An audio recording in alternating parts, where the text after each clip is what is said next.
Oi, pessoal, bem-vindos a mais um podcast. A gente está aqui hoje tendo a honra de receber a Cris Fonseca, mãe atípica, mãe do Miguel, de 6 anos. Ela tem um canal, @teamandoazul. É isso, né? Isso mesmo. Teamando Azul. A gente vai colocar aqui para vocês seguirem. Não percam. Falando de maternidade atípica, maravilhoso. Tem um livro publicado, a gente vai falar sobre isso também. E o papo hoje é sobre maternidade atípica. É um prazer estar aqui. Obrigada pelo convite. É muito bom estar aqui, podendo trocar, compartilhar um pouquinho da minha história também. E quem sabe, assim, ajudar outras mães também. Muito legal. Cris, obrigado por ter vindo. Vamos começar falando da maternidade atípica. Sim. Miguel foi seu primeiro filho? Sim, meu primeiro filho. Você teve ele há 6 anos atrás. Ele hoje tem 6 anos, vai fazer 7. Isso. Como é que foi pra você, assim? Teve o Miguel, descobriu o diagnóstico dele com quantos anos? Ele tinha 2 anos e 3 meses, mais ou menos, porque ele se desenvolveu bem, assim, dentro dos marcos do desenvolvimento, que a gente fica acompanhando. Primeiro filho, né, a gente fica acompanhando, tá engatinhando, tá? Então eu fui acompanhando. Você já tinha essa noção dos marcos de desenvolvimento? Sim, eu tinha essa noção, tinha um aplicativo que eu recebia, né, falando assim, seu filho vai começar a dar tchau, seu filho vai começar a rir. Legal. E aí eu ia acompanhando isso. E aí, quando foi por volta, ele começou a falar, ele foi se desenvolvendo naturalmente. É porque com 2 anos, já tá andando, já tá falando, Isso. já tem um movimento de pinça. Já tem ele tudo. apontava, ele olhava quando era chamado. Eu tenho vídeos Nossa. disso, assim. E quando foi por volta de 2 anos, ele começou a ter um retrocesso no desenvolvimento. Ele começou... A primeira coisa que eu percebia era... Ele não olhava mais quando era chamado. Aí aquilo já... Ele olhava no olho? Olhava. As pessoas falavam assim, nossa, parece que ele tá olhando a nossa alma. Que legal. E aí, quando eu comecei a falar, Miguel... Aí ele começou a não olhar, eu falei assim, nossa. E ele foi perdendo algumas palavrinhas que ele já havia adquirido. Ele falava muito bibi, ou então neném, quando via na rua, mamãe, papai. O meu esposo, às vezes, quando me chamava Cris, aí ele imitava, Cris. Então ele tinha essa imitação, tinha tudo. E aí, quando foi perto de 2 anos, isso foi perdendo. Eu achei estranho. Eu falei, gente, não é possível, tem alguma coisa diferente. Aí eu fui no pediatra, fui falar com outras pessoas, as pessoas falaram assim, é normal, deve ser algum momento ali específico, alguma coisa que aconteceu, mas daqui a pouco ele vai. Eu falei assim, não, mas não vai, porque não é normal. A mãe sempre sabe, né? A verdade é essa. Exatamente, né? Não é normal, porque nessa idade a criança está adquirindo novas habilidades, ela não está perdendo novas habilidades. Isso era 2 anos e 2 meses. 2 anos, com 2 anos mais ou menos. Foi assim, aniversário dele e a gente já começou a notar que ele estava começando a andar na ponta dos pés. E aí eu fui procurando, né? Fui procurando médico, fui procurando o que estava acontecendo com ele. E logo que eu colocava, né, as características, tudo que estava acontecendo na internet, vinha logo autismo.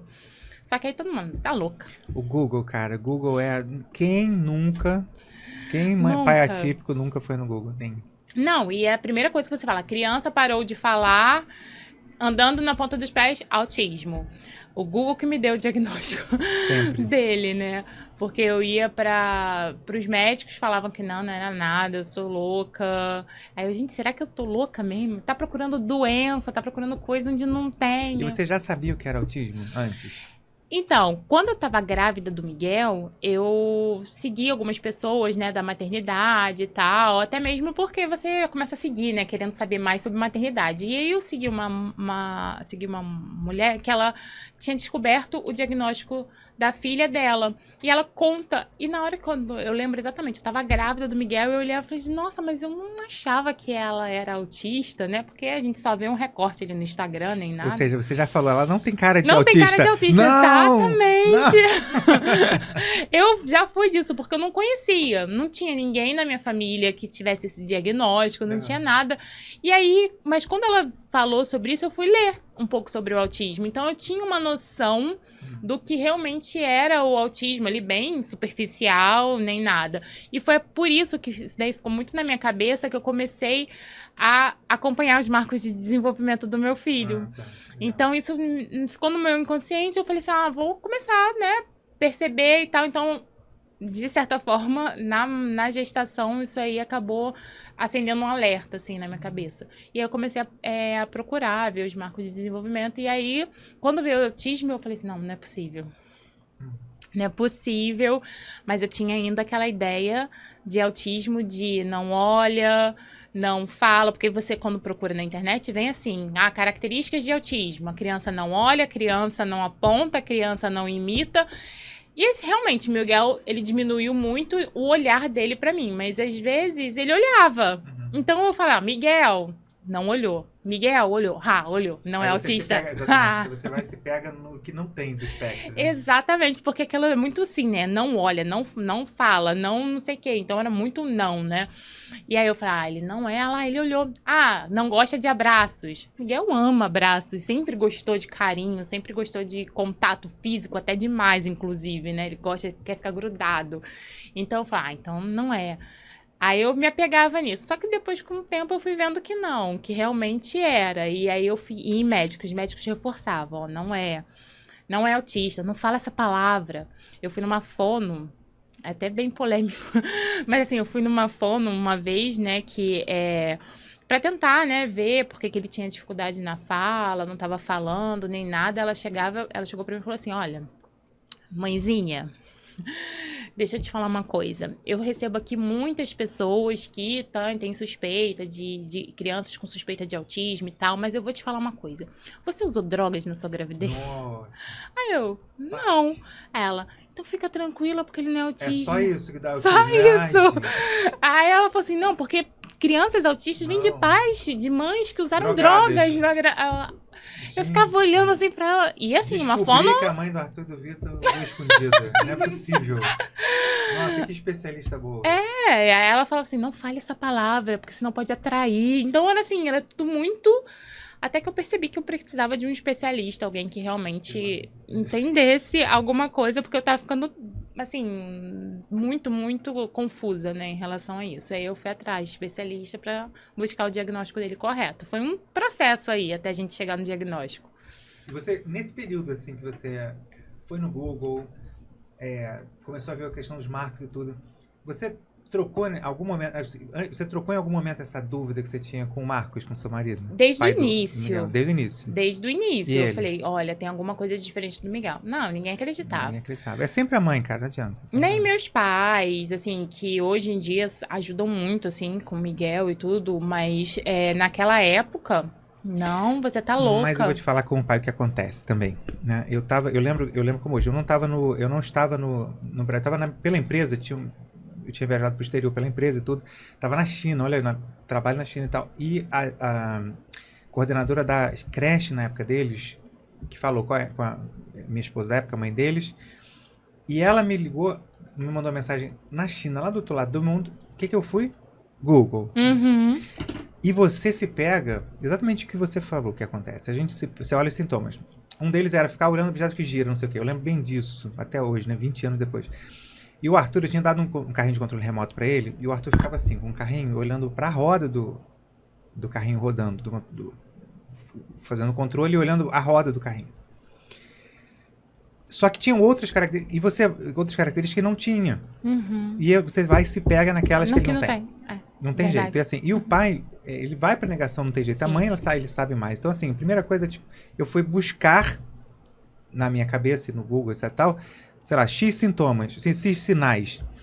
Ele tem 8 e não tem 12. Vamos pros 12, então. Ele não tem. Não adianta. Isso aí é desse jeito mesmo. Exatamente. E o Marcos também, ele não acreditava. Ele falava que não era e tal.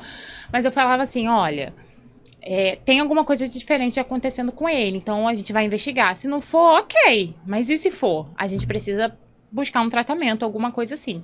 E aí, ele foi comigo em todas as consultas, mesmo não acreditando. Inclusive, nas que falava assim, você tá louca. Nos médicos que falavam, reforçava mais isso, né? Aí eu, gente, não é possível. Até que... Na hora que o médico fala assim, você usou drogas? Aí ele, eu sabia! Exatamente. Então fala, mãezinha, espera, mas bota na escola. Bota na escola que vai interagir com outras crianças. E eu coloquei na escola. A gente foi fazendo o que foi a pior decisão da minha vida. Quando a gente estava no processo de investigação, eu coloquei Miguel na escola. Primeiro porque ele não tinha nenhuma habilidade ali para estar naquela escola. A escola não era nada inclusiva, era uma escola particular, né, e tal, porque a gente achava que ele poderia ser, e ele chegou a ser agredido na escola. Porque falava assim, ele foi disputar brinquedinho com outro amigo e colocaram ele na cadeirinha do pensamento, ele com 2 anos. Meu Deus. E ele queria levantar. Era creche? Era creche e escola, mas assim, era meio período que ele ficava. Mas eu tava buscando a interação dele com outras crianças, Sim. porque não tinha ninguém na minha família que tinha criança, assim, naquela época. Então falavam que o atraso dele era isso, falta de interação com outras crianças. E aí, botaram ele na cadeirinha do pensamento, ele queria levantar, e aí forçaram ele ficou com marquinha nos braços e tudo Caramba, mais. E que foi me difícil. contado isso, então foi muito difícil nessa época também, eu tirei ele da escola.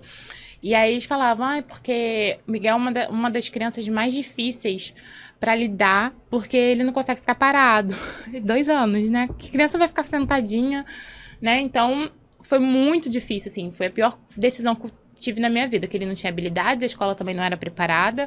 Eu me senti muito culpada por ter colocado ele lá. E foi bem difícil, assim, esse momento. É um perigo. A culpa, cara, não adianta, né? A gente se sempre a gente sempre se imputa a culpa. A primeira coisa aí que mensagem que você pode deixar pra mãe em relação a isso. Nunca se culpe. Não. Nunca, né? Sim, a culpa a gente acaba achando que tudo é culpa minha, cara. Hoje em dia eu entendo que eu faço o melhor que eu posso dentro das possibilidades que eu tenho no momento. Hoje eu sei muitas coisas que antes eu não sabia. Mas aquela Cristina de lá atrás, ela não sabia dessas coisas. Então, ela estava tentando fazer alguma coisa pelo seu filho, porque foi o que foi passado de informação. Então, hoje eu já me perdoei. Naquela época, não, né? Não, eu quero pegar essa sua fala, assim, perfeita, cara. Que a gente tem que fazer essa fala para as mães atípicas, todas que se culpam, etc e tal. E é exatamente isso que você falou. A gente toma decisão com as informações que a gente tem naquele momento. Sim. Então, é totalmente injusto você hoje, com as informações que você tem hoje, julgar aquela Cris daquela época que não tinha informação que você tem hoje. Nenhuma. É igual você ganhar, bateu a Mega Sena. Você, que números fáceis, por que eu não joguei esses números? Como? Você não tinha. Tô dando um exemplo extremo da Mega Sena, mas todas as pequenas decisões da nossa vida a gente toma baseada em alguma informação que a gente tem. Exato. Se você não tinha, você hoje agiu o melhor que você podia com a informação que você tinha. E hoje eu tomo decisões hoje que talvez amanhã eu vá me arrepender, mas hoje é o que eu posso fazer, é o que eu tenho disponível aqui, entendeu? Então, é importante a gente trabalhar muito isso na nossa cabeça, a gente se perdoar, porque a gente às vezes, eu poderia ser melhor, eu poderia dar um melhor tratamento para o meu filho hoje, eu gostaria de dar. Você pode nesse momento? O que você pode fazer para o seu filho nesse momento? Então, isso já vai tirar um peso gigante das suas costas, assim. Com certeza. Mas aí vamos lá. Aí você, 2 anos e pouco, colocou na escola, não deu certo e ainda não tinha fechado o diagnóstico dele. Não. Não. Como que foi o momento? Como você conseguiu fechar esse diagnóstico? Como foi o momento de fechar o diagnóstico dele? Aí a gente conseguiu encontrar um neuro, né, especialista em autismo, e aí ele pediu alguns exames porque ele teve um retrocesso, né, de desenvolvimento. Ele queria descartar outras coisas, outras possibilidades. E aí todos os exames deram ok, aí ele, olha, realmente, então, ele é autista. Não tem nada aconteceu e tal, pelo que a gente tem visto, comportamental e tal, vou passar para vocês as terapias necessárias. E aí a gente foi buscando as terapias, aquela luta, né, de encontrar terapia, de encontrar uma clínica que realmente atendesse as necessidades dele, que realmente olhasse para ele. Mas aí a gente encontrou e foi muito difícil, assim. Mas eu também, de certa forma, eu acho que eu já tinha vivido o luto na minha suspeita, porque nessa época eu já tinha certeza que ele era autista. Eu já estava, assim, procurando especialista para me dar o diagnóstico, porque eu já tinha certeza, assim. Eu falei assim, não, porque também as características foram ficando mais afloradas nele. Ele começou a ficar cada vez mais difícil de olhar, ele começava a andar muito nas pontas dos pés, e aí as coisas estavam muito gritantes, assim, pra mim. E aí eu falei assim, não, eu preciso do diagnóstico para pelo menos buscar o tratamento correto para ele. E aí eu sofri muito, mas eu já tinha sofrido muito mais antes, quando eu já estava suspeitando. Chorei muito à noite, no banho, por que comigo? Porque com meu filho, o que eu fiz? Me perguntei muito isso, né? O que eu fiz? O que eu deixei de fazer? E eu sempre fui, de vez em quando eu escuto isso, né? Porque eu sempre fui muito correta na gestação do Miguel. Sempre me cuidei muito. E as pessoas falam assim, nossa, você cuidou tanto e olha só, ele veio autista. Meu Deus. Ai, gente, por favor, recado. Vocês não têm o que falar pra ajudar? Não fala nada.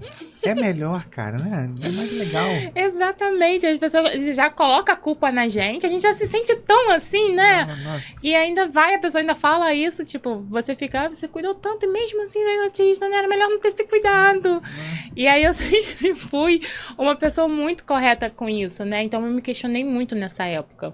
Aí depois de um tempo, eu falei, olha, eu também sou muito assim, né? Eu choro tudo que eu tiver que chorar. E aí eu penso, olha, é o que é, não tenho o que fazer. O meu filho é autista. O que eu posso fazer para ajudar no desenvolvimento dele? O que eu posso fazer a partir de agora? E aí a gente sai do luto e vai pra luta, né? Uhum. A gente sai do fundo do poço e fala assim, tá, chorei, foi, é o que é, meu filho, vou amá-lo do jeito que ele é e vamos lá, vamos que vamos. Isso não quer dizer que seja fácil, até hoje, assim, você às vezes eu tenho às vezes uns momentos difíceis, as pessoas costumam falar assim, quando que o luto passa? Eu falo que são altos e baixos, né, uma montanha russa. A gente vai vencendo esse período de luto, então a gente vai caindo no luto de novo, uns momentos, assim, ao longo da jornada. Foi difícil o diagnóstico, foi difícil quando houve a primeira festinha e eu vi meu filho não interagir. Foi difícil quando na escola aconteceu uma situação de capacitismo, alguma coisa assim, quando ele não foi incluído. Então são momentos que são bem difíceis, não passa 100%. Você acaba aprendendo a lidar com as dificuldades. É verdade, assim, o luto... Essa questão do isso é uma coisa que quase você não vê as pessoas falando, né? Mas o luto, ele é cíclico, a verdade é essa. Né? Exato. Você venceu o luto. Vencer não. Claro que tem um período enorme em que você fica triste, você vai fazer negação, depois você fica triste, porque meu filho compara seu filho com outras crianças, com desenvolvimento típico, não. Passar dessa fase, você, gente, que amor, que vambora, etc e tal. Mas tem aquele momentinho, né, que você, cara, todo mundo tem, verdade? Tem um momentinho que você cai, daqui a pouco você... Mas você vai encurtando esses momentos de luta e você já... Você já aprende, nós somos felizes. Aprende a lidar. Porque também o que acontece? No início, quando você pega o diagnóstico, você tá no fundo ali, parece no fundo do poço, você tá com uma venda nos olhos, com um precipício bem na sua frente, assim. Você não sabe o que vai acontecer. Depois de um tempo, você já também tem conquistas, você também já enxerga que a sua vida não acabou, que não é o fim. E a gente comemora cada conquista de uma forma tão intensa, assim.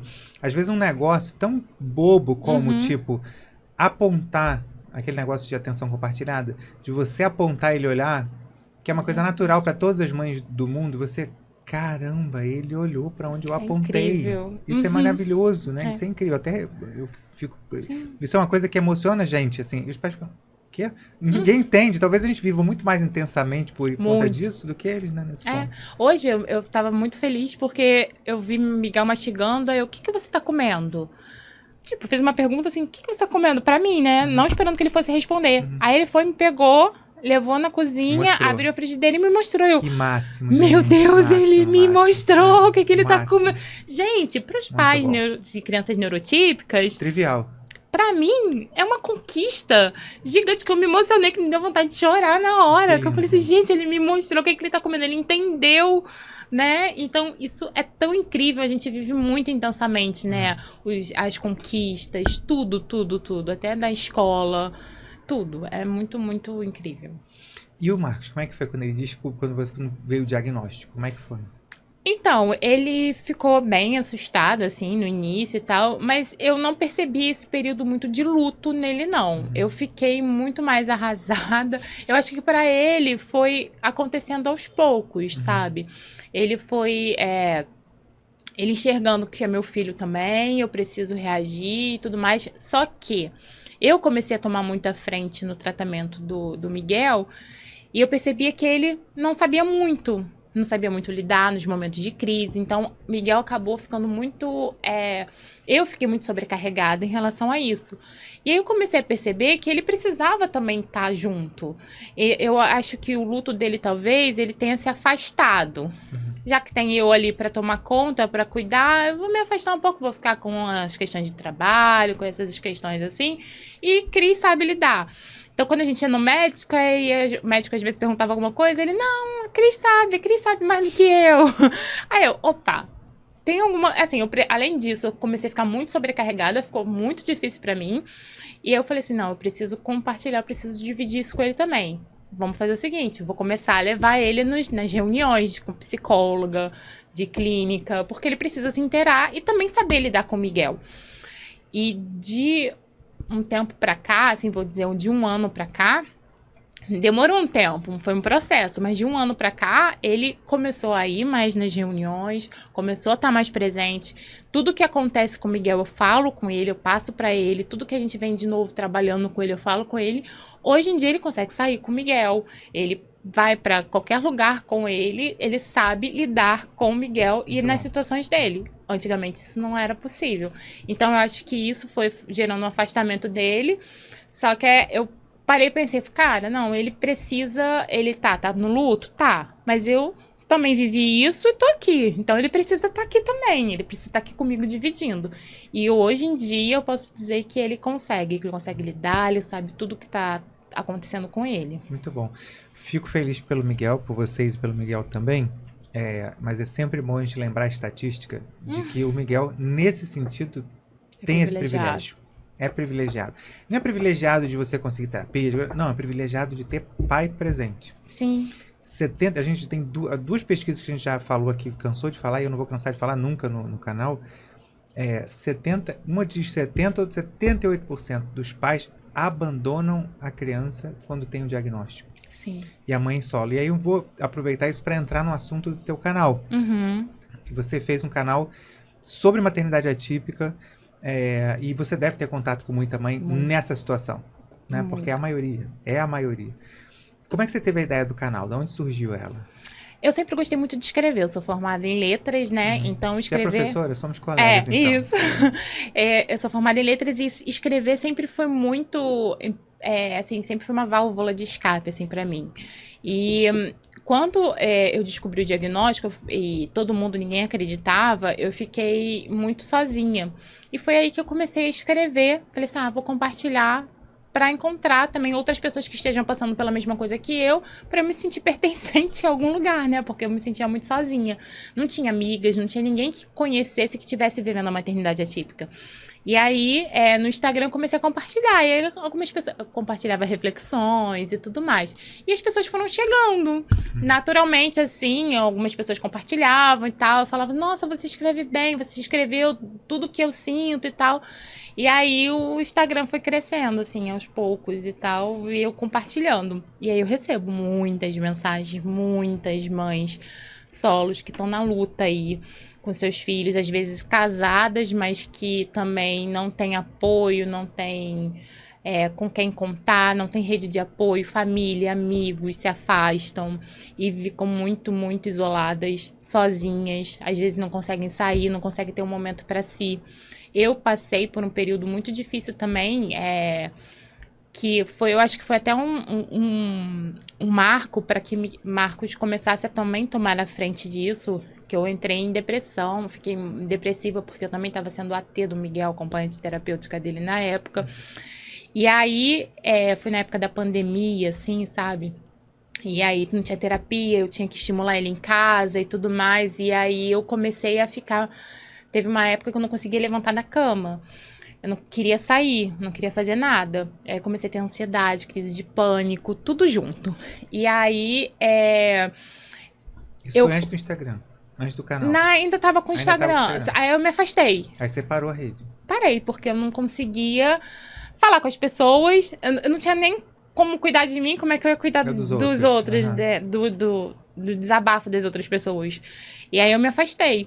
E aí eu comecei a ficar muito... Eu falei assim, não, eu preciso de ajuda, porque eu tenho uma criança que precisa de mim, eu preciso reagir. E aí ele começou a... Opa, eu também preciso tomar a frente disso, porque senão não vai dar certo. E aí...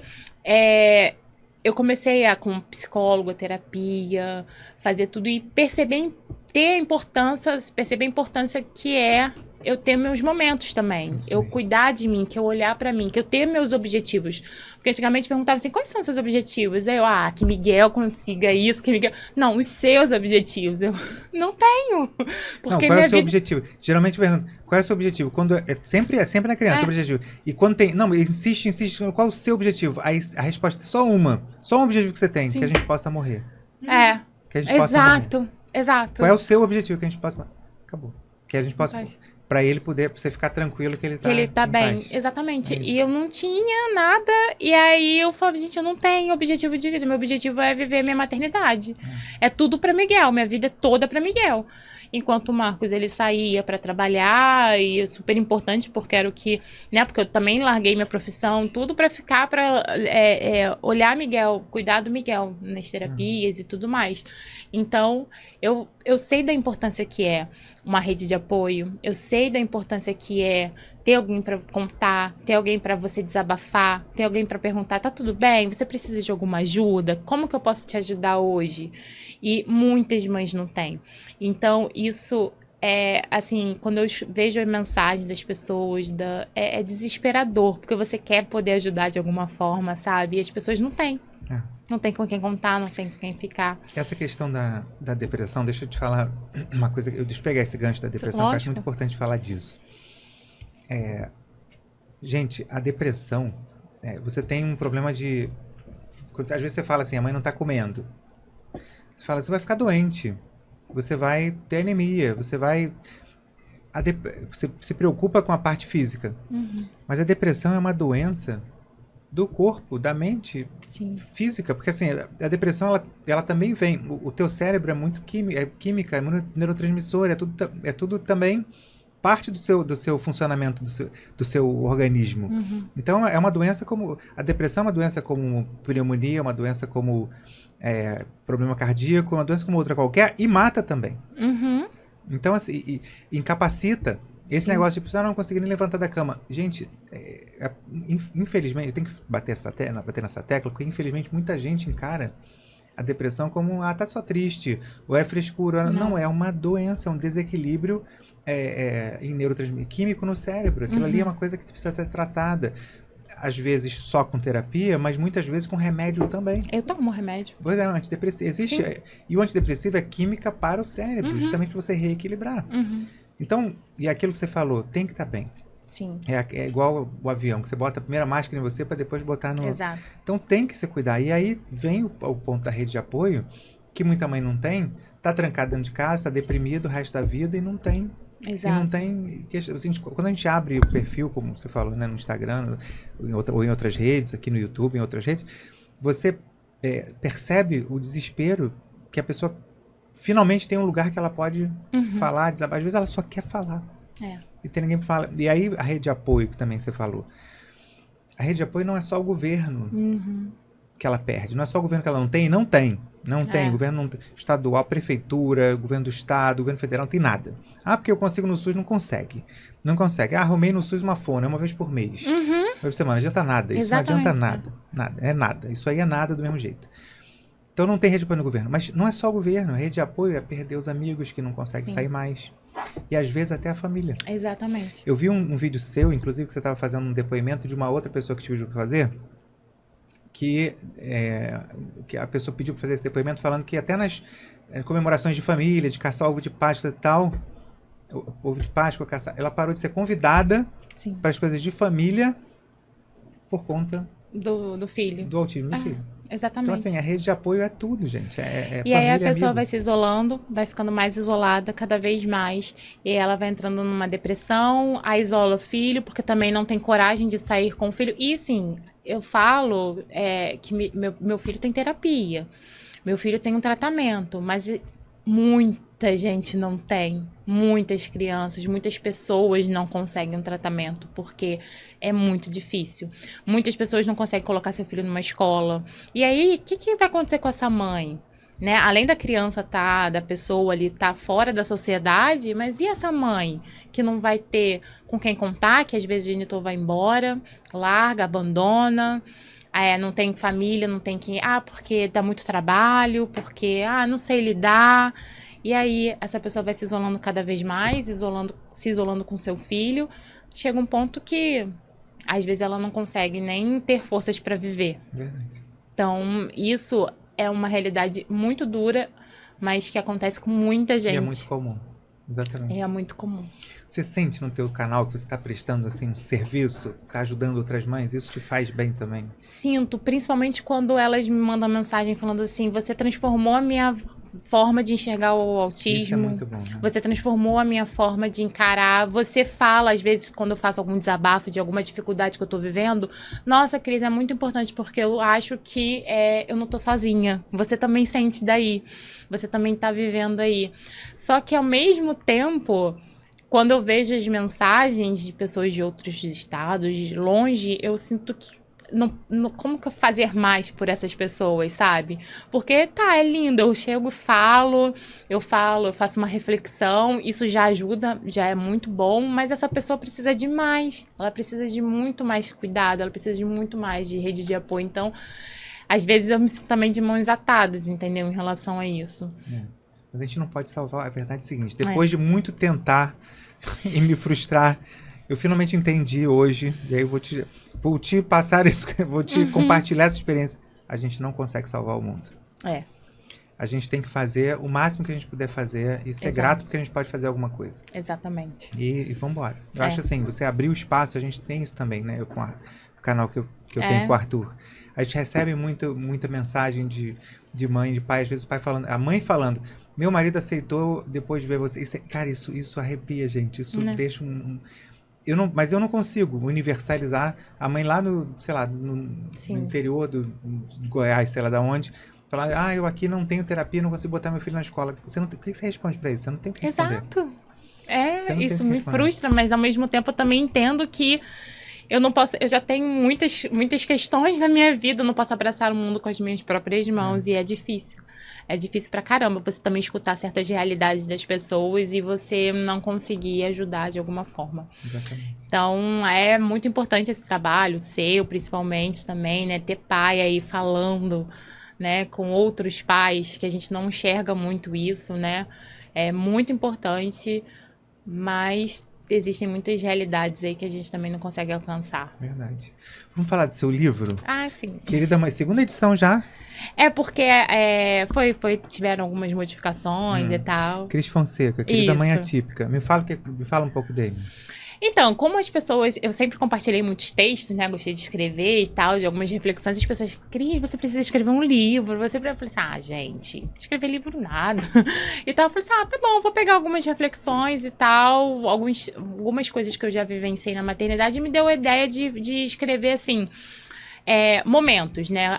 O que eu gostaria de dizer para uma outra mãe, porque a maior parte do meu público é mãe, porque eu falo de mãe, né? De mãe para mãe.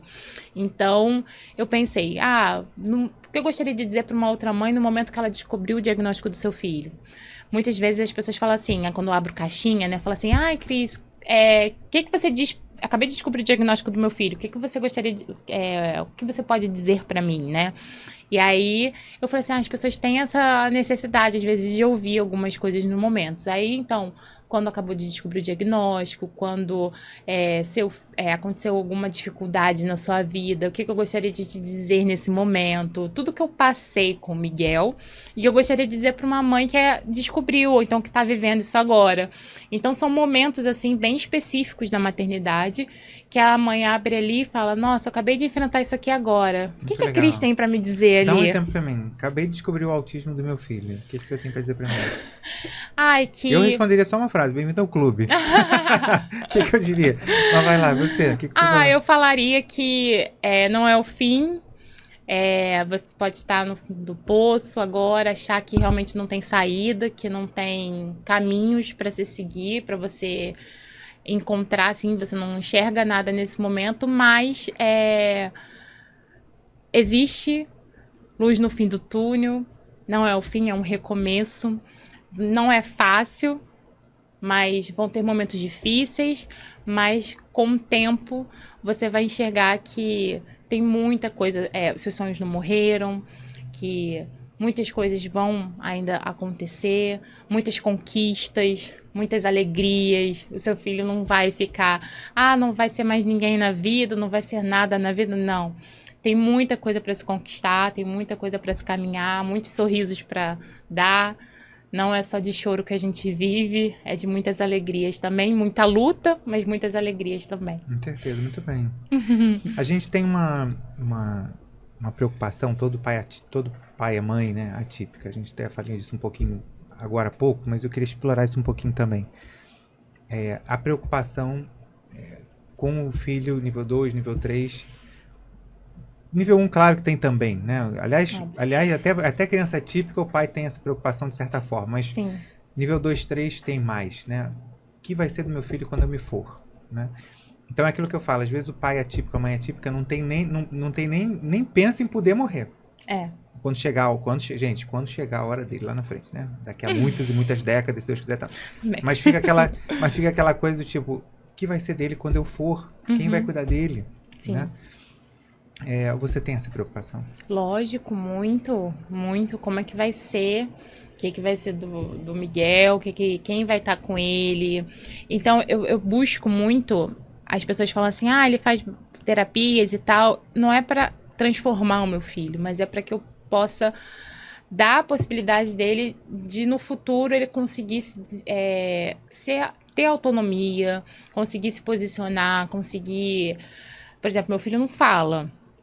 Ele tem apraxia, então o que eu posso fazer para ajudar ele a se comunicar? Tá, então é isso, ele precisa se comunicar com o mundo, ele precisa acessar outras pessoas, então o que eu posso fazer para isso? Ir na terapia, o que eu posso fazer para ajudar ele? O que eu posso fazer para que ele consiga ter essa... Eu vou pensando nisso, assim, porque... No futuro, a gente sabe, né, que a única certeza que a gente tem é a morte. Então, a gente precisa preparar isso. Eu não gosto muito de ficar pensando nisso, não, sabe, gente? Como vai me dando ansiedade, a gente vai começar a pensar um monte de coisa. Eu pergunto sempre, vai que alguém consegue me dar uma resposta, né, pra isso. Ai, meu Deus, não, gente. Eu também, uma das coisas que eu aprendi muito... e que isso trabalha muito a minha ansiedade, e que eu falo muito para as outras mães que chegam até mim, cara, não fica pensando lá na frente só. Você tem que se planejar, ok. Mas se eu ficar pensando, quando eu morrer, como é que vai ser? Que não sei... Gente, eu vou ficando com uma ansiedade. Isso vai me dando uma angústia. Então, hoje, o que eu posso fazer hoje para ajudar o meu filho? Lá na frente, eu não tenho controle. Eu não sei.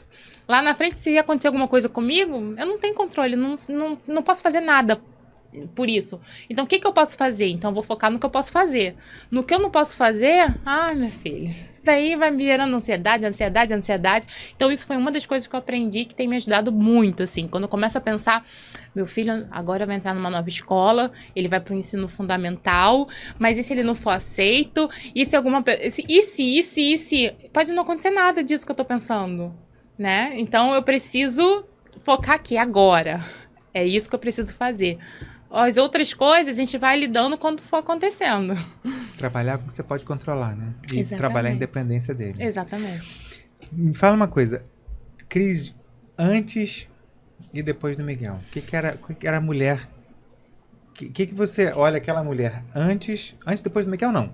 Antes e depois do diagnóstico do Miguel. O que a Cris, a mulher Cris, antes e depois do diagnóstico do filho autista, o que mudou? A Cris de antes ficava planejando... vamos guardar um dinheirinho para fazer um intercâmbio no futuro, filho. Vamos botar numa escola bilíngue. Vamos... Aquelas coisas que toda mãe pensa, a gente tem que fazer alguma coisa ali pro Miguel. Nossa, quando ele for casar, quando ele vai, né, ter vários amigos e tal, como que vai ser a educação? Como que a gente vai criar? Aquelas coisas que a gente vai planejando. Então, era essa pessoa que planejava ali de acordo com o que todo mundo vai pensando, né, na vida. Depois do diagnóstico do Miguel, eu posso dizer que hoje eu sou uma pessoa que dou muito mais valor para as coisas simples. Eu consigo dar... Hoje em dia eu entendo muito sobre diagnósticos, diferenças, sobre luta, sobre o que antes eu não entendia tanto assim. Hoje eu sou muito mais aquela pessoa que que planeja, que organiza, trabalho muito mais a minha ansiedade, consigo acessar outras pessoas. Nossa, me faz tão bem, sabe? Ajudar outras pessoas também nessa luta, mostrar, compartilhar um pouquinho da minha história e, de certa forma, ajudar outras pessoas. Então, hoje, eu consigo ser muito mais humana. Eu aprendi muito, muito. Eu acho que o diagnóstico do meu filho me transformou, assim, por completo. Eu sou uma pessoa que tenho muito mais humanidade, tenho muito mais empatia, aprendo com ele muito. A gente fala assim, nossa, que a gente vai ensinar. Nossa, eu aprendo muito com meu filho. Meu filho é aquele tipo de criança que, pra ele não precisa de muita coisa, sabe? Ele precisa de comida, que é o que ele mais gosta na vida, mas ele precisa de amor, ele precisa de um carinho, ele precisa de um abraço. Eu aprendi a perceber e receber um eu te amo sem escutar o eu te amo, de fato. Isso é lindo, né? Pelo olhar dele. E de verdade. De verdade. Muito mais de verdade isso. do que... É o que eu falo, gente, palavras, a gente sempre fala assim, palavras o vento leva, né? Que a gente gosta mesmo de atitude na vida. E, cara, eu vejo isso com meu filho. Meu filho, ele consegue me dizer coisas com atitudes e que são verdadeiras. Quantas vezes a gente escuta eu te amo aí, que não é de verdade, não. Dele é com olhar, com abraço, com sorriso quando me olha. Então, hoje em dia, eu sou uma pessoa completamente transformada, assim. E graças a Deus, assim, Miguel não veio para isso, mas a sua vinda me transformou, me tornou alguém muito melhor. Muito melhor. Que bom ver isso. Não, e o sorriso, cara, quando você olha pro sorriso, ele sorri quando ele está feliz. Isso. Ele não sorri se ele não estiver feliz. Ele Exato. não vai dar um sorriso pra você se ele não estiver feliz. Exato. Isso é que é maravilhoso neles, né? E você olha pra ele, você entende. Eu posso dizer em relação a ele. Depois do Arthur, depois do Vitor, você entende o sentido do que é felicidade. Exato. É aquilo ali. Felicidade não é você ter o carro ou ter o filho formado em escola bilíngue. De repente você planejava isso. Uhum. Seu filho, quero que meu filho seja formado em escola bilíngue, que vai pro exterior, que vai pro não sei o que lá. Agora eu olhar pra sua cara e falar assim, não, eu quero ser músico, cantar no bar ali na esquina, em Santa Teresa, sei lá. Você, não, como é que você vai se sustentar? Você tem preocupação também do mesmo jeito. Era o jeito que ele... Você fez o plano, não é o que ele planejava pra ele, né? Isso é pai atípico ou típico. Mas aquele sorriso é o sentido da vida. Quando você vê aquele, fala assim, gente, meu filho é feliz. E isso é o que interessa. Uma das coisas que eu tenho percebido e aprendido muito, muito, é que às vezes eu falo assim, às vezes tô numa festa e tem umas crianças brincando, aí eu vejo meu filho um pouquinho destacado, brincando do jeitinho dele. Vamos falar desse festinha aqui, isso aí é um ponto de dor para muitos pais. Vamos falar da festinha, isso aí. Aí eu vejo ele um pouquinho destacado, assim, ele não tá brincando, aí eu falo, aí eu fico triste. Aí nossa, eu gostaria tanto que ele tivesse ali brincando com as outras crianças. Olha aquele negócio do luto vindo e voltando. Exato. Nesse momento. Aí eu gostaria tanto, tanto. Há pouco tempo aconteceu, aí eu olhando assim, só que ele tava rindo, tava brincando do jeitinho dele, rindo, fazendo as suas estereotipias ali, mas do jeitinho dele, feliz, com um sorriso de orelha a orelha. Eu falei assim, na verdade ele tá feliz. Tá curtindo. Eu que não tô, porque eu gostaria que ele tivesse fazendo o que eu gostaria. O que eu tô vendo ali, as outras crianças fazendo. Mas ele tá bem. E o que a gente quer mais nessa vida? É ver nossos filhos felizes. Isso aí. Então, eu mesmo fui trabalhando isso em mim. Então, eu parei... Falei assim, não, ele tá feliz, é isso, do jeitinho dele e pronto. Então, isso também é muito importante, assim, a gente ter essa consciência disso, né? E é o que eu vejo muito sofrimento, né, de pais e tal. Porque eu gostaria que meu filho fizesse isso, eu gostaria que meu filho gostasse. Tá, mas você gostaria que ele fosse feliz antes de tudo. Então, às vezes, a sua concepção de felicidade não é a mesma que a dele. Isso aí, mensagem perfeita. Isso aí, exatamente isso. E eles ensinaram isso pra gente, né? Porque a gente não sabia isso também Exato. antes, né? Exato. Mas muita mãe reclama, e com razão, né, e fica triste, de uma coisa anterior até a essa. Porque a criança passa a não ser convidada mais para a festinha dos coleguinhas da escola. E quando é o aniversário dela, do filho dela, ela também não tem quem convidar. Porque ela já não conhece os coleguinhas do filho e ele também não foi convidado para nenhuma festa. Aí o aniversário geralmente é em casa, ela com o filho... não, sem amigos. Ela com o filho, talvez uma avó, um avô, em volta de um bolo deste tamanho, minúsculo, Uhum. com uma velhinha em cima, canta parabéns, o garoto não sabe nem assoprar a vela, tipo aquela depressão Sim. da festa de aniversário. Então a gente recebe muita mensagem dessa realidade. Isso realmente é um problema, né? É chato, é triste, por isso essa sua fala foi importante. Em que sentido, né? Não se preocupe em chamar o coleguinha autista. O coleguinha autista não vai brincar dentro do escorrega com todo mundo, não vai jogar videogame naquele cantinho da festinha. Mas ele vai achar o que vai brincar e vai ser feliz junto com os outros, do jeito dele. Se ele estiver se divertindo. Convidem. Podem convidar. Não tenham medo de convidar. Podem convidar. Exatamente, E uma das outras coisas que eu falo muito também para as mães, para os pais, também tentem encontrar pessoas que vivam uma realidade parecida com a sua. Hoje em dia, graças a Deus, consegui encontrar mães de outras crianças autistas que a gente consegue, às vezes, a gente vai fazer um piquenique juntas. Cada um com seu filho e a gente se encontra e eles brincando cada um do seu jeito. Muito Isso, bom. de alguma maneira, também dá um pertencimento, dá um acolhimento. Se eu tiver uma festinha, eu chamava, dar prioridade para essas crianças que são os amiguinhos do meu filho, que estão ali, que tal, e que a gente troca, eles trocam de uma certa maneira, então também a gente encontrar pessoas, fazer uma comunidade, assim, onde você mora, com outras pessoas que vivam a mesma realidade, ajuda você a trocar, desabafar. Às vezes a gente eu falo com uma mãe atípica assim, eu tô cansada, ela, eu também, então vamos trocar aqui, por que você tá cansada? Isso ajuda muito, porque mostra que você não tá sozinha.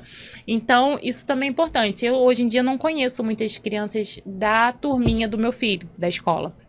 Meu filho realmente tem mais amizade com as mães atípicas, que eu vou fazendo amizade, e a gente vai trocando, a gente vai se falando. Mas ele não foi chamado nunca para uma festinha de amiguinho da escola, entendeu? Então, ele nunca foi convidado. Se eu fizer uma festa hoje pro meu filho, não vou ter amiguinho da escola para chamar, apesar de ter crianças na escola dele que gostam dele quando eu chego com ele, Miguel, vem, abraça e tal, mas não é aquela coisa. Isso, por algum tempo, foi uma questão pra mim também. Nossa, não tenho uma amiguinha, não tenho um amiguinho. E nessa idade já tem criança que tem melhor amigo, que tem, né? E não tem. Mas eu também fui fazendo a minha comunidade ali, que de uma certa maneira faz com que ele tenha proximidade com outras crianças autistas, com outras crianças com TDAH, com outras questões, e que alimentam e fazem esse círculo de amizade, que também é muito importante. Outra coisa que você faz nos teus vídeos, você encarna muito aquelas mães barraqueiras. A gente já viu, aquela mãe barraqueira que quase nenhuma mãe é típica ou pai é típico né? Nunca brigou por uma vaga, você tem direito de estar nessa vaga e tudo. Na vida real, no dia a dia, você é assim? Eu brigo. Eu sou daquelas que falo. Eu falo muito, né? Eu sou muito legal, né? Eu sou muito educada e tal, mas assim, não vai mexendo com meu filho, não. Ou então não vai fazer alguma injustiça, não, porque eu falo na vaga preferencial, quando eu vou parar com meu filho e alguém vem falar assim, mas é pra vaga preferencial, aqui, aqui, ele é autista, mas ele anda, e daí? Ele anda.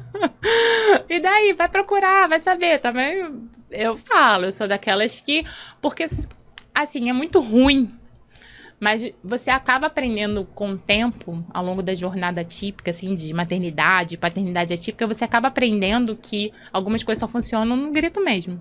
Infelizmente, você tem que se posicionar. Às vezes não gritar, mas você tem que se posicionar e falar firme.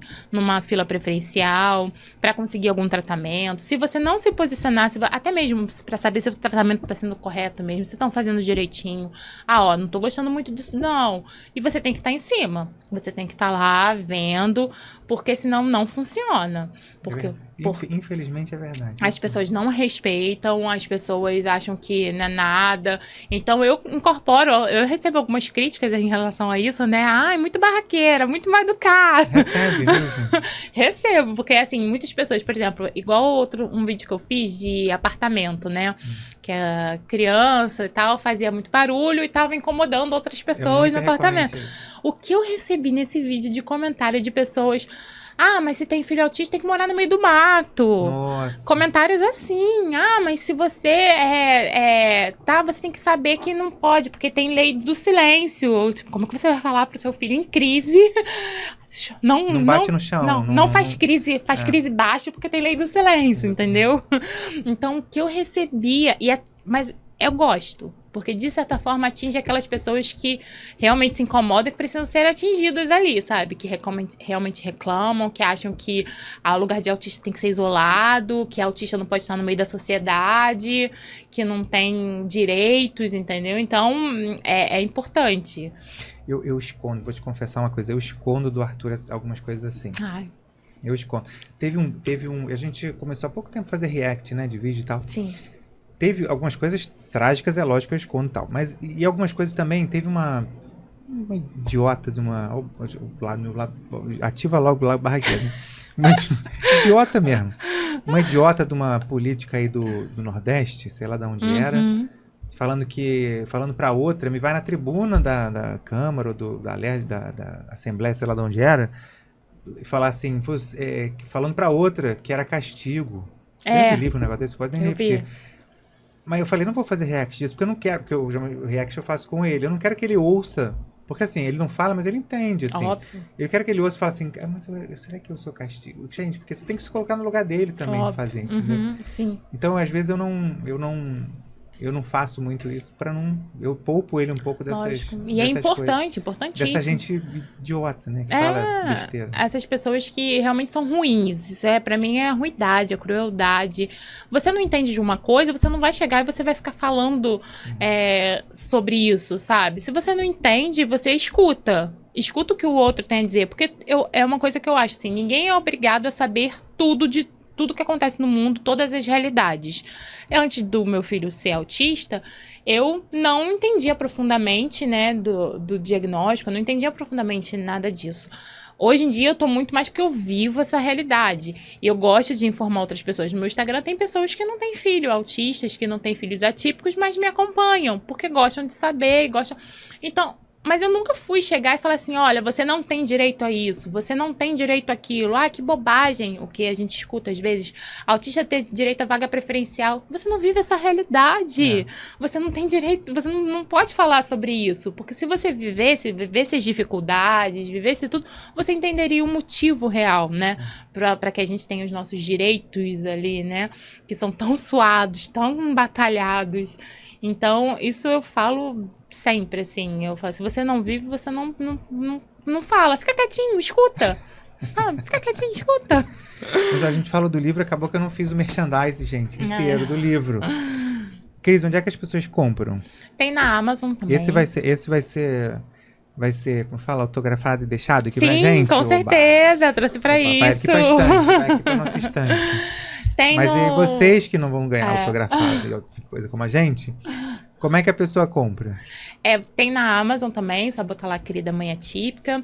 Tem na própria editora, né? No meu Instagram, né?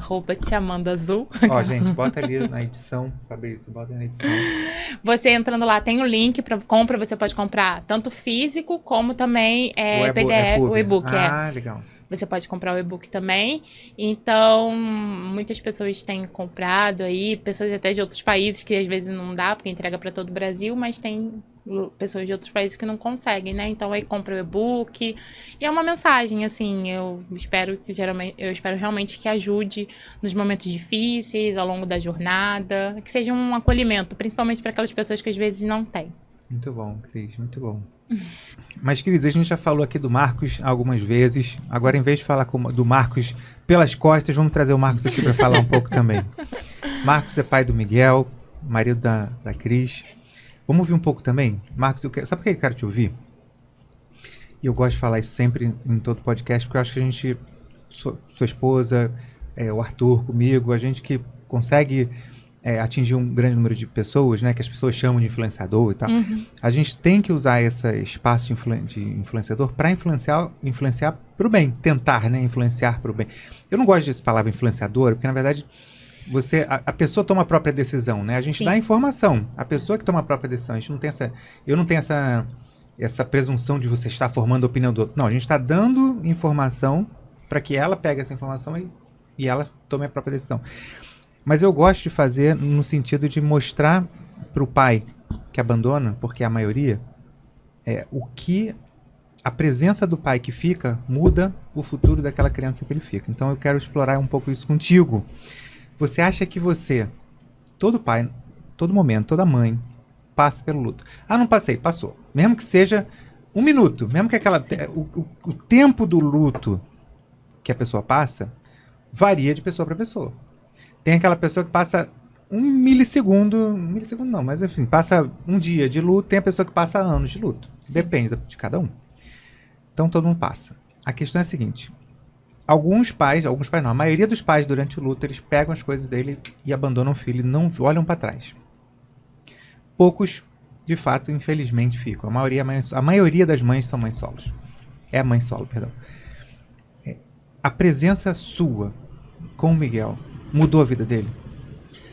Paulo, acho que mudou sim, entendeu? Assim, como você falou, muita produção achar que eu posso mudar a vida de alguém, né? Claro. Mas de estar acompanhando de certa forma, estar junto ali, ter a presença, a figura de um pai, estar dividindo essa troca, de certa forma, com a Cristina, ou com a mãe, no caso, né? Ajuda a tirar um pouco da sobrecarga emocional, né? Claro que os dois vão ter, mas ajuda sim a presença do pai a estar junto, não só a figura de um homem que está ali, acho que não é o caso, mas estar junto. Para dividir, ter as dores, ter as alegrias juntos, mas acho que essa divisão é sempre bem importante para não ter somente uma pessoa nesse caso, entendeu? Quando o médico ou a médica, no final das contas, falou, ele é autista, para você? Como a Cristina falou, né? Acho que tanto a mãe quanto o pai, ele tem seus sonhos, né? Quando você, sou fascinado, apaixonado por futebol. Então, lá no final, eu achava, lá no início, vou ter um filho, vou levar ele para assistir futebol comigo. Qual é o seu time? O melhor do Rio, Botafogo. Então, não sendo flamenguista, tudo bem. Tá bom, mas é Botafogo. A gente sofre, mas sai daí. Não vamos falar da última temporada, não. Mas enfim, vamos voltar a falar aqui.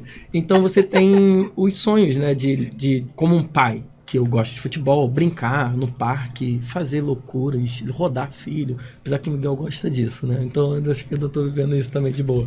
Mas tem algumas loucuras. Ele gritar. Exatamente. Mas você já levou ele em estádio? Você não levou ele em estádio? Já levei. Já 2 vezes já. Então, assim, mas você, claro, isso eu fui, como diz a Jéssica, uma terapeuta que ele tem, né, a coordenadora dele, oportunizar. Então a gente gosta de oportunizar alguns momentos para ele, a gente foi junto, eu e a Cris levar, junto com o pai dela também levar. Mas enfim, a gente tem vários sonhos, né, em relação a isso, de você ter um filho atípico, típico, e que você vai ter algumas coisas aqui. E quando chega isso, né, como ela falou logo no início aqui, eu me agarrava muito, eu fui totalmente contra, eu fui muito negacionista da palavra disso, porque é bem distante, eu não conhecia essa realidade. Você não acreditava que ele era autista? Não, nunca. E eu não conhecia, né, de fato isso, e como ela falou, foi muito o regresso, né, então ele falava papai, mamãe, bebê, ele falava algumas palavrinhas, ele andava, ele teve todos os marcos. Então, como assim? Do nada ele é autista. Você tem aquela visão de autista, nasceu autista. Então, mas se ele fez tudo, por quê? É um momento, uma fase. E, em determinado momento, a gente foi procurando médico, como ela falou, e uma das médicas falaram isso, né?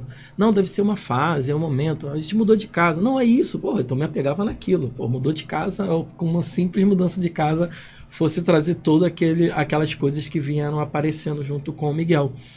E após isso, lá, não chegando até o diagnóstico, tá? A Cris foi me trazendo algumas informações.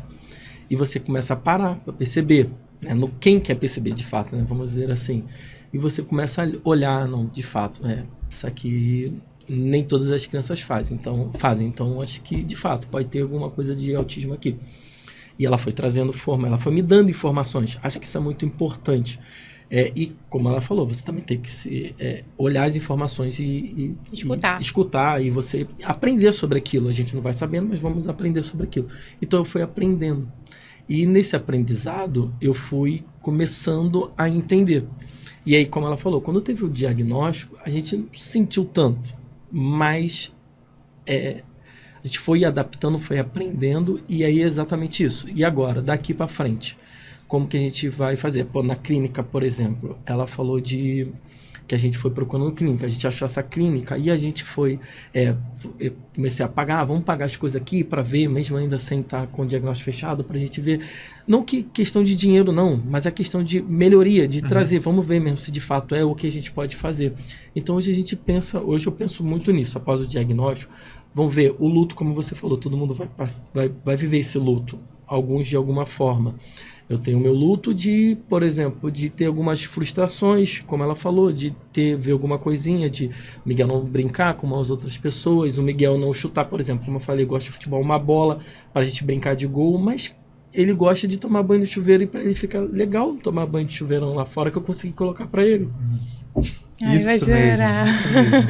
É isso, né, Marcos? Você é o momento de você entender que a felicidade dele não é sua, né?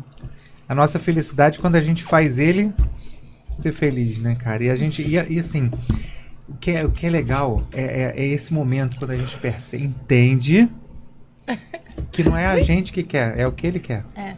E se você botou um chuveiro para ele lá e você viu ele sorrir, muito. Assim, uma coisa boba. Não é boba, mas é o que ele gosta de fazer. Exato. É o que deixa ele feliz. Então hoje entendeu? Ele sai, ele tira a própria roupa, vai pro banho, Eu volta, sai. Eu sou super pereba. Jamais soube jogar futebol. Ia pro gol, frangueiro pra cacete. Também. Odeio jogar futebol. Eu odeio, porra. Eu gosto de jogar videogame. Eu que me deixo feliz, é um exemplo. Entendeu? Um dele é o chuveiro. Cada um, cara. E é exatamente isso, assim. Eu acho que esse seu choro, esse momento de emoção, é tudo misturado. É tipo, pô, eu queria que meu filho jogasse futebol, mas eu fiz ele feliz. É tudo misturado, né? Foi o que a Cristian falou. A gente acaba querendo ver, por exemplo, como eu falei, ver ele jogar futebol. E como você também falou do cara que ia cantar musiquinha. Às vezes não é o sonho dele querer jogar futebol. Exatamente. Então, assim, eu tô querendo antecipar um sonho para ele que é meu. E, então, por exemplo, às vezes ele não vai gostar de futebol. E ele vai gostar muito como ele gosta de brincar no chuveirão. Então sair ali, entrar no chuveirão, quando tem os parquinhos daquele de exercício de ergometria que as pessoas ficam fazendo, ele fica ali em cima, ele balança e parece que ele vai rodar. E a felicidade dele. Aquela academia de... Isso, que fica fazendo assim. Sim. Então, tipo trânsito. Isso, exatamente. Ele acha que o parquinho dele tem balanço, tem tudo, mas ele gosta daquilo. Então ele vai pra ali, eu fico louco, porque achando que ele pode escapulir o pé dele, mas a felicidade dele é aquela dali, ficar brincando com aqueles momentos dele e a felicidade encontra ali. Não, e eu acho que é muito importante também, até pro Miguel também, que eu enxergo muito isso. Por exemplo, antigamente, Miguel sempre foi muito grudado comigo, né? Porque eu ficava acompanhando, ficava o tempo inteiro. Esses dias mesmo, eu cheguei pra Miguel e falei assim, Miguel, você quer dormir com quem hoje? Com o papai ou com a mamãe? Aí ele, papá. E apontou pro Marcos. Muito bom. Aí eu, nossa, ele quer dormir. E foi dormir com ele. Então, ele também já tem o poder dessa escolha. Ele, pô, com meu pai também tô seguro. Eu vou, o Marcos às vezes bota, ele vai no mercado com ele adora, Miguel adora ir pro mercado. Então, também tá criando momentos com ele, memórias com ele. Então, às vezes, no futebol, a gente levou. A primeira vez foi bem bacana, na segunda vez não foi tão legal, porque também estava muito cheio o estádio. Então foi uma época de o Botafogo ainda estava muito bem, então a torcida acreditava, né, muito nisso. Não, se você quiser levar ele num estádio, que mesmo que o time esteja bom, a torcida é vazia, você pode ser Fluminense, que é pequenininho. Vai Gente, receber pelo hater, amor de hein? Deus. Vai receber É brincadeira, meus seguidores Fluminense, por favor, é brincadeira. Vai. Menor que do Botafogo, olha. Vamos trocar de assunto. Acho difícil. Mas, a segunda vez não foi tão legal, mas a gente vai oportunizando. E da primeira vez ele ficava encantado, que todo mundo batia palma, ele batia palma também. Legal. Então foi um momento também. Então vão criando outras memórias. Não tem isso, não tem ali o futebol ainda, mas pode ter outra coisa. Então ele gosta de passear, gosta que ele faça ele dormir. Então ele gosta de cosquinha, carinho na barriga, que ele abre um sorriso. Então são momentos que ele também vai tendo também. E eu levo pra casa da minha mãe, por exemplo, quando a Cris não dá, vá comigo. Então, vamos passear, vamos sair, vamos fazer alguma coisa entre a gente. E ele foi ganhando segurança também, porque quando ele tinha muita dificuldade, Marcos, ele tinha muita dificuldade quando ele entrava em crise. ele não sabia lidar com as crises do Miguel. Então, ele ficava nervoso, ele ficava, para com isso, Miguel! Eu tava no grito, né? Onde, na verdade... Vamos botar um pouquinho mais de carvão no forno. Isso. Exatamente. Aí até eu falei assim, olha, eu falei com a psicóloga do Miguel, eu falei, olha, vamos tentar falar com o Marcos para tentar ensinar ele como lidar nesses momentos de crise. Pode ser que eu não esteja presente no momento e ele precisa lidar com isso. E ele agora aprendeu. Então, ele também tem mais segurança, porque se acontecer alguma coisa, ele sabe prevenir uma crise, ele sabe o que pode ocasionar uma crise. Se acontecer a crise, como que eu vou lidar com isso? Vamos falar um pouco mais disso para quem está assistindo, da questão Sim. da crise, já que a gente entrou nisso. A crise, geralmente, ela vem de uma desorganização, de uma sobrecarga sensorial que a criança tá. Sim. Ou muita gente, ou muito barulho, ou muito estímulo visual, ou muito estímulo social, ou enfim, tudo ao mesmo tempo, Sim. né? E sobrecarregou, a criança tem a crise, e é diferente da birra, que a birra é um negócio que ela tá querendo, você diz, não, bala agora não, você depois de jantar, birra. Não é isso, a crise é a questão E se você entregar sensorial. a bala, ela para. Para, exatamente, não façam, pelo menos porque você reforça a birra. Exatamente. Mas reforça a birra. Mas aí entrou na crise.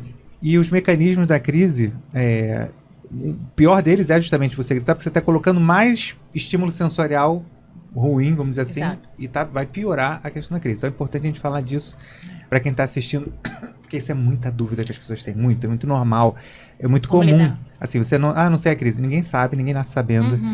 E é normal a pessoa gritar. E é muito comum essa dúvida até hoje de crianças já grandes, a mãe não saber lidar em a diferença toda. A gente recebeu um médico aqui no podcast, o Dr. Marconi. Eu vi. Ele falou um negócio maravilhoso, assim, tipo, tudo bem, eu posso te ensinar o que você fazer durante a crise, mas é melhor ainda você saber o que fazer antes da crise. Você já sabe que levar ele naquele espaço tem muito estímulo, não, vai Exato. dar crise, não leva. Ou então bota um abafador antes que ele tenha crise, tu já diminui os estímulos dele tudo para nada. Você tentar prevenir a crise, né? E isso, nossa, é fundamental. O Miguel, por exemplo, ele não gosta que você fique falando. Ele tá em crise, você fica, Miguel, toma isso, toma aquilo. Mais Olha demanda. só, não, ele não quer. Nesse momento você não fala com ele. Você fica perto, tenta prevenir se ele fosse machucar, alguma coisa assim, né? Pra prevenir as autolesões ou qualquer coisa do tipo. E vai dando recursos que ele gosta de massagem, ele gosta dessas coisas assim, e você vai oferecendo. E aí ele foi aprendendo que é isso que acontece. Porque antes ele ficava falando, aí piorava. Eu tinha que regular Marcos e regular o Miguel, entendeu? Era dois em crise. E o Miguel. Acho mais fácil Aí a regular o gente Miguel. começava a brigar, porque aí ele... Não é assim, Marcos, não sei o que é. Aí eu, ai, meu Deus do céu, sai. Sai que eu vou lidar aqui. Exatamente, e era assim, de fato. Gritava, mas ele não pode gritar assim, não pode gritar, tem que controlar ele, a gente tem que botar firme com ele não pode gritar. Mas na verdade ele estava em crise, ele não estava entendendo era birra. Nada. o que eu estava falando, o que eu tentava Piorava. dizer. Miguel, não grita. Eu gritava com ele, pedindo para ele não gritar. Não se bate, não se bate. Não adianta se bater. Mas isso é comum, infelizmente é comum. Voltando naquele negócio até que a gente já tinha falado. Não dá para você julgar o Marcos, que não sabia, com o Marcos que tem informação hoje. Exatamente. Era o momento, né? E hoje, graças a Deus, porque às vezes a gente... Alguns momentos... Miguel, hoje em dia a gente aprendeu muito a prevenir, né? A gente conhece muito ele, então sabe como prevenir. Só que o Miguel ele também tem uma busca muito grande sensorial. Então, às vezes eu falo, olha, eu estou exausta agora, nesse momento, lida você com isso. Aí eu falo, como isso é importante? Muito. Como... É importante que as pessoas tenham isso. Eu sei como faz falta. Durante um tempo eu fiquei lidando sozinha com as crises do Miguel e realmente ele parava a crise, parecia que eu, sei lá, tinha corrido uma maratona. Eu só chorava. E aí nesses momentos eu me perguntava por que do autismo, por que isso comigo, porque são os piores momentos assim pra você vivenciar. Você não tem muito o que fazer. Quando tá a crise ali, você vai acolher, você vai tentar ali lidar e esperar passar. Você não tem o que fazer, então você se sente muito de mãos atadas, né? Com certeza. E outros filhos? Vocês só têm ele, só o Miguel? Só Miguel. E a fábrica? Tá aberta ainda? A gente tem conversado muito sobre isso, né? A gente fala sobre o que... A gente sempre quis, né, ter mais filho. A gente queria ter 2, né, mais ou menos. Só que o que acontece? Com o diagnóstico do Miguel... ficou muito difícil, assim. Por causa das estatísticas, o medo de vir mais? Também, mas principalmente que eu não sei se eu tenho saúde mental para lidar com mais briga por terapia, mais briga por inclusão se vier, se não vier. Outra criança, independente de diagnóstico, vai ter suas demandas também. Hoje, financeiramente falando também, gente, é muito difícil você também, né, lidar, né, com... Porque, para criança já é difícil, uma criança típica, mas para criança autista, meu amor, você gasta muito com muita coisa, né? É o biscoito daquela marca que meu filho gosta, porque tem que ser daquela marca, não pode ser de outra marca. É aquele sapato, aquela roupa que tem que dar, porque senão pode... Então, são coisas que você vai gastando, né? O negócio que você falou agora é muito engraçado. A gente recebeu um vídeo de uma mãe fazendo exatamente isso. É uma lata de leite do tipo que a criança gosta, aquele leite, não vou falar a marca, mas ela abrindo a tampa de plástico assim, botando o leite de outra marca, o pó, despejando o pó dentro daquela lata pra, tipo, dar uma enganada, que é mais barato. Exato. Do que a criança gosta. Mas ela vai Todos ver ali... fazem isso, né? Vai ver Mas, ali, tem não, criança, mas tem criança que, né, com sabor, com sabe cheiro, o gosto. já sabe e não quer de jeito nenhum. Então, é complicado. Então, você pensar, eu acho que você ter outro filho é uma responsabilidade muito grande, né? Então, eu penso assim, vamos topar ter outro filho? A gente sabe, a gente vai estar aberto pra qualquer coisa. Então, vamos junto. Mas, hoje em dia, isso me trava, eu não consigo chegar e falar assim, vamos ter. Mas também não consegue dizer não ter, né? Eu senti que tá também em não. aberto isso. É porque eu gosto de ser pairando. mãe. Eu gosto de ser mãe. Eu gosto da maternidade. Vocês, a cabeça. Eu gosto de ser mãe, eu gosto da maternidade. Eu gosto de exercer essa função materna, assim. Então, eu tinha vontade de ter Vou fazer uma filho. pergunta polêmica, aproveitando que estão vocês dois. Posso fazer? Pode? Algum de vocês dois, isso é muito normal, tá? Tá. Vou fazer, depois vou explicar por quê. Algum de vocês dois, alguma vez, culpou o outro? Culpou não. Falou assim, ele é autista por causa dela ou ele é autista por causa dele? Eu não. Eu não. Também nunca não. Isso é muito comum. Infelizmente, ainda vocês não fizeram, que bom, mas é muito comum. Assim, O pai procurar e falar assim, ele é autista porque... Não por causa dela, culpa dela, mas assim, vem da família dela. Vem da família dele. Sim. Características que puxou, que etc e tal. Já vou responder sobre isso, mas... Eu nunca Deixa vocês culpei, falarem. assim, por conta... Bom. Não, Chupou. por conta da própria crise mesmo de ter informação. Então, quando você começa a ler informação, você vê que não tem nada a ver. Se por conta de um, por conta de outro, por conta... Nós dois. Exatamente. Acho que não é um culpado disso. Não existe culpado, na verdade. Então, eu nunca culpei em relação, acho que é da família dela, porque tem alguém assim, porque... Não, acho que... Hoje em dia eu vejo características, tá? Antigamente não. Hoje em dia eu vou sair dando diagnóstico pra todo mundo. Aí eu falo, veja, eu acho que é da minha família. Eu acho que veio da minha família. Isso é muito comum, assim. Que bom que vocês não entraram nessa espiral, mas isso é muito comum entrar. Por quê? Os pais ficam sempre buscando um motivo, uma justificativa, etc e tal. Mas já ficou comprovado em estudos, você teve um estudo já com 5 países, cientistas de 5 países, etc, tal, que levantaram milhares de crianças e tal, de análise, que falou o seguinte, 99% é genético, mas não é genético de herança necessariamente do pai ou necessariamente da mãe, mas também tem percentual do desenvolvimento genético da própria criança. São genes, são novos, tinha um percentual lá, era tipo, tanto pode ser da mãe, X% do pai e X% do próprio bebê, do próprio feto que se forma, né? Ele também tem também tem genes específicos que são próprios dele, que não são dos dois, né? Que aparecem novos na randomização. Eu tô querendo achar outra palavra que seja na aleatoriedade, vamos dizer assim, né? E 1% é ambiente. E só 1% são causas ambientais. E 1% dessas causas ambientais compõem também o uso de drogas. Por isso a mulher falou do negócio de drogas. Ela falou 99% de besteira. 1% existe. Realmente nessa pesquisa, por exemplo, apareceu. 1% mães que fazem uso de droga, não é tipo uma maconha ali ou ali, né? Por favor, não estou fazendo apologia a drogas, não usem nem maconha e tal. Mas o uso de drogas mais pesadas e tal, também tem isso na pesquisa, né? Mas você vê o seguinte, o resumo dela não existe culpa. O resumo dessa pesquisa, quando você olha, tipo, não existe culpa. Ela tem um forte fator genético, mas esse fator genético não quer dizer que foi contribuição do pai, contribuição da mãe, ou contribuição... Existe todo um estudo genético que eles fizeram sobre isso para mostrar. pode vir do próprio Sim. da própria criança, do próprio... Não, exatamente. Isso explica também porque os outros... algumas famílias têm, um filho veio autista, outros não vieram, o filho do meio veio e o mais novo e o mais velho não são autistas também. Então, isso é muito... É o que eu falo. Bom, se a gente decidir ter outro filho, se vier autista, a gente já sabe como lidar ali, né? O negócio a gente tem estrutura emocional pra isso. Muito bom. Né? O que você acha? Vem ela na Olha só. Não, mas é isso. Eu sempre teve essa vontade de ter 2 filhos, né? Pelo menos um casal, ou você ter um segundo filho para viver entre eles. Mas, de fato, assim, sendo abertamente a pergunta para mim que você fez, eu tenho muito, assim, acho que vamos botar 70% do meu medo é sim, vir um outro filho autista.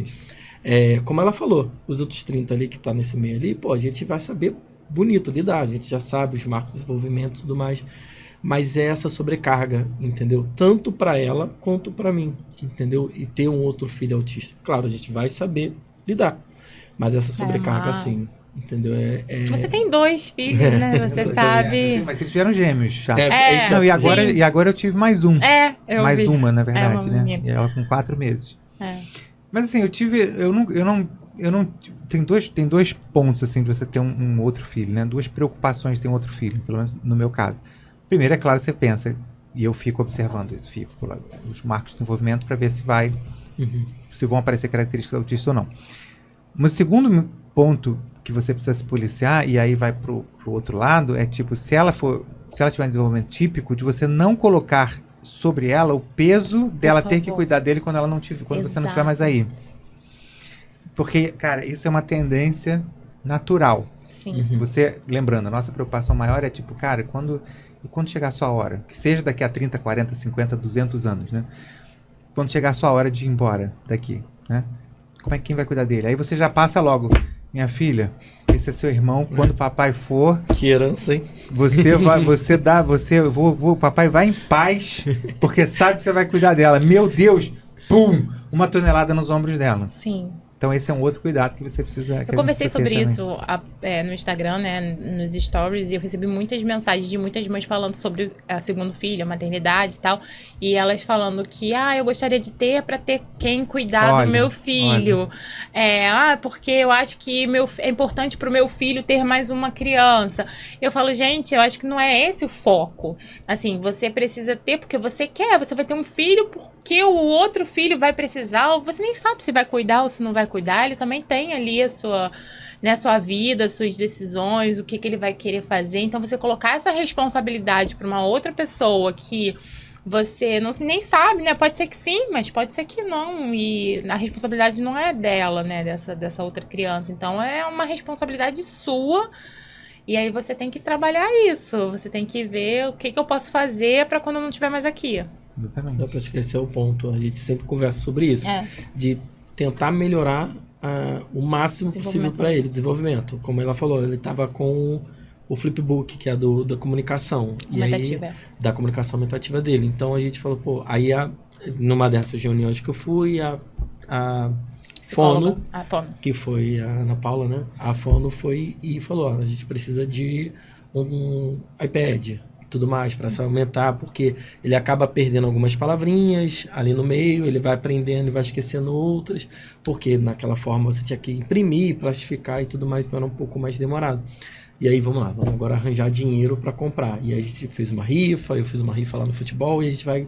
Ou seja, o que a gente pode melhorar para que lá na frente ele consiga ter esse desenvolvimento sozinho. A gente sempre dá o jeito, né? Exatamente. É muito sempre, importante. Na hora que começou, a gente fica louco, né? O cara tem que arranjar dinheiro. Como?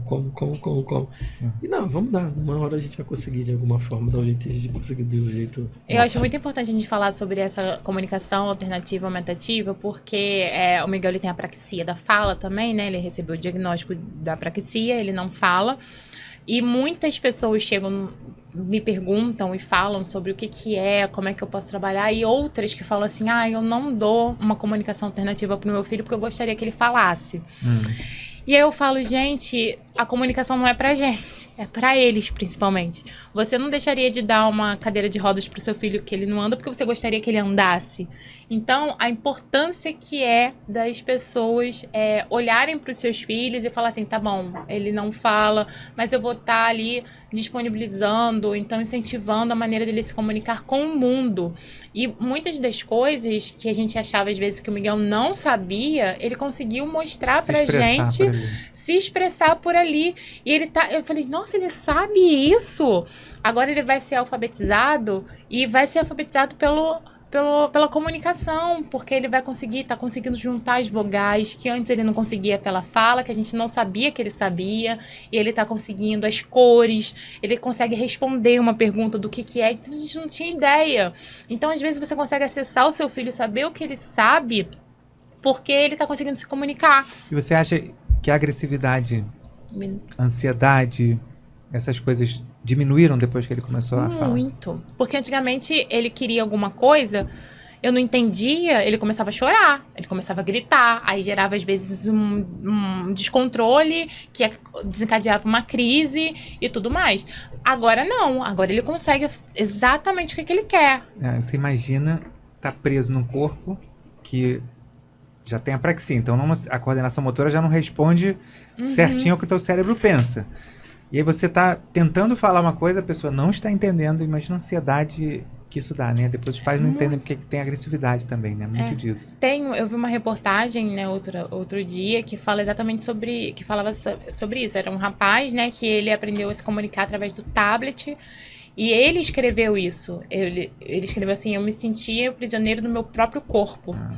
E ele tinha, acho que era no Fantástico que eu assisti, né, que passou a reportagem. Ele tinha um nível de estudo ali de ensino fundamental e com o aprendizado de demonstrar o que ele sabia através do tablet, através de uma comunicação, ele foi para a faculdade, porque ele sabia muito mais coisas do que as pessoas imaginavam. E ele falava, eu tenho muito medo, ele tem já 19 anos, e ele falava assim, eu tenho muito medo, o meu maior medo de tudo, que eu nunca consegui expressar, é dos meus pais irem. Eu tenho medo de ficar sozinho, esse era o maior medo dele. Então, assim, e ele nunca conseguiu se expressar, com a comunicação, aprendendo a se comunicar, ele conseguiu se expressar. Se o Arthur um dia bota um negócio desse, eu acho que eu morro. Na hora. Na hora. Meu coração... É muito impressionante, assim. E a gente acha que não, porque não fala, não sabe. Eles entendem muito mais do que a gente imagina. Muito. Outro dia a gente estava conversando sobre minha cunhada, né? Falando que a gente ia encontrar e tal. Miguel tava no carro atrás, olhando a paisagem. E do nada ele pegou o iPad, Titi Alice.